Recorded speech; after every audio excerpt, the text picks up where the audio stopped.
Ako po si Rowena, 45 years old. Isa po akong simpleng ina, hindi mataas ang pinag-aralan, hindi rin mayaman. Pero tulad ng karamihan sa atin, ang tanging pangarap ko lang ay ang lumaking mabuti ang anak ko, yung may respeto. Yung hindi kailangang sabihan ng 2 beses bago sumunod. Yung marunong tumanaw ng utang na loob. Pero parang naging kabaligtaran ng lahat ng inaasahan ko. Lumaki ang anak kong si Rald sa hirap.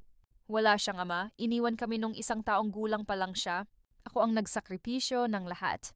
Nagtinda ako ng gulay, naglaba sa ibang bahay. Minsan kahit mamasukan bilang tagalinis, basta't makakain lang kami at makapag-aral siya. Kapag may sakit siya, ako ang gumigising sa madaling araw para bumili ng gamot. Kapag may project, ako ang gumagawa ng paraan kahit walang-wala kami. Lahat ginawa ko. Kahit pa ako mismo, halos hindi na mabuhay para lang mabuhay siya. Pero ngayon 18 na si Rald at parang hindi ko na siya anak. Parang mas kilala pa siya ng mga barkada niya kaysa sa akin. Sa bahay, hindi siya umiimik. Sa tuwing may kailangan, dun lang siya lalapit. And kapag hindi ko agad maibigay, parang wala na akong silbi sa kanya. Minsan sinigawan niya ako sa harap ng mga bisita, naming kapitbahay dahil hindi ko raw nabili yung gusto niyang cellphone.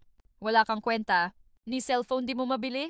Yan ang tinig na bumasag sa puso, kung ilang dekadang ginugol, sa pagsubok maging mabuting ina.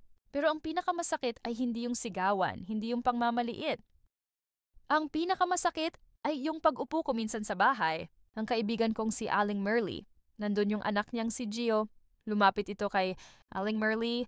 Hinalikan siya sa noo at sabay-sabing, "Ma, kumain ka na! May dala akong ulam para sa'yo." Walang sinabi si Gio sa akin, pero sa sandaling iyon, para akong binagsakan ng langit at lupa. Kasi sa isang simpleng tanong, sa isang simpleng yakap, naalala ko lahat ng pagkukulang ng anak ko. Lahat ng sana na hindi ko maranasan mula sa kanya. Huwi ako sa bahay na tahimik. Wala man lang kaming kamusta po o ingat po. Puro pinto lang ang sumasara, puro yabag ng pangayaw magtagal sa bahay, puro utos na parang ako pa ang utusan. Minsan nahuli ko siyang tinatawag akong tanga sa group chat nila. Sabi niya, "Nanay ko, di ko alam kung may utak, puro sermon, wala namang ambag." Ambag? Ako ang nanay niyang gumising ng 4:00 para magluto ng baon niya. Ako ang nanay niyang naglakad ng 3 kilometro para lang mapirmahan ng clearance niya.